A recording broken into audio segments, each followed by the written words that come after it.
back. Hi, it's Lego BUILDZ here, and today I'm reviewing a new book that the good people at No Starch Press have recently released, called Mastering Lego Mindstorms. Mastering Lego Mindstorms is co-written by Barbara Bratzel and Rob Torok, both who have had a lot of experience in this field. Barbara is a K-8 STEM teacher who consults at the Centre for Engineering and Education Outreach at Tufts University, and Rob teaches computer science, mathematics and engineering design at a senior secondary school in Tasmania. Now, as I mentioned in my earlier review of Bratzel and Torok's previous book, Getting Started with Lego Mindstorms, I haven't had the opportunity to work with any Lego Mindstorms before, so this has been very interesting to read. Just like their previous book, the first thing that struck me when I opened it was how visual it was, with many large colour images and easy to follow diagrams. However, this book picks up from where Getting Started with Lego Mindstorms left off, and takes working with Lego Mindstorms to a whole new level. The book starts out in Chapter 1 with an introduction to Python programming, and then moves on to chapters going into detail on Python control structures and operators, efficient Python programming with variables, lists and functions, controlling motors and sensors with Python, gears and mechanisms, moving with the gyro sensor, avoiding obstacles and following lines, playing games, useful inventions and ultimate challenges. As I moved through the following chapters, another thing that stood out to me was that the book doubled down on the information that was being shared in not only the coding side of things, but also in the mechanical field. The chapter on gears and mechanisms in particular helped me when I was working on my Indiana Jones desert base mock for my local brick show. In the mock, I had motorized the flying wing, and I not only had the propellers spinning, but also had the aircraft slowly spinning around like it did in the film.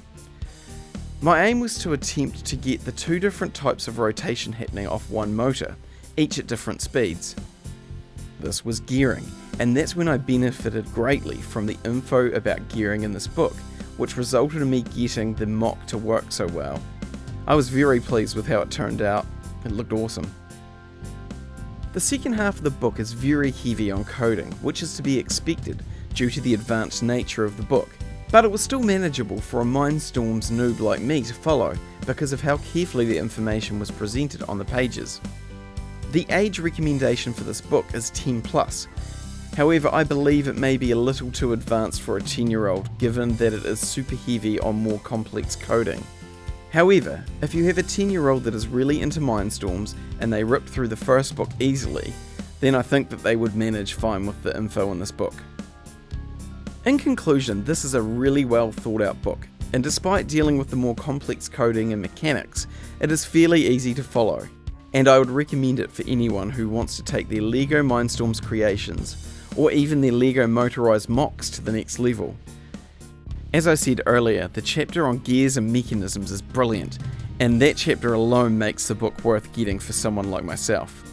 If you think that you or someone you know would love this book, then head on over to the No Starch Press website and grab yourself a copy.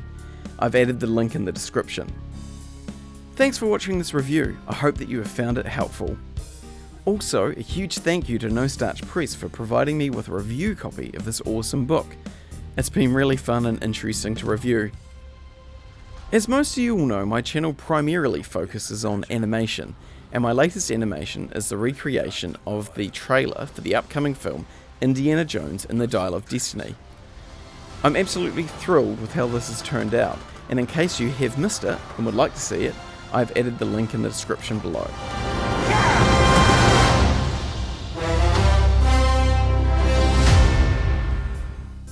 I also have another Indiana Jones animation that I'm currently working on, and I'm hoping that it will be completed by the end of February, so watch this space. Right, that's it for now, and I'll see you in the next video.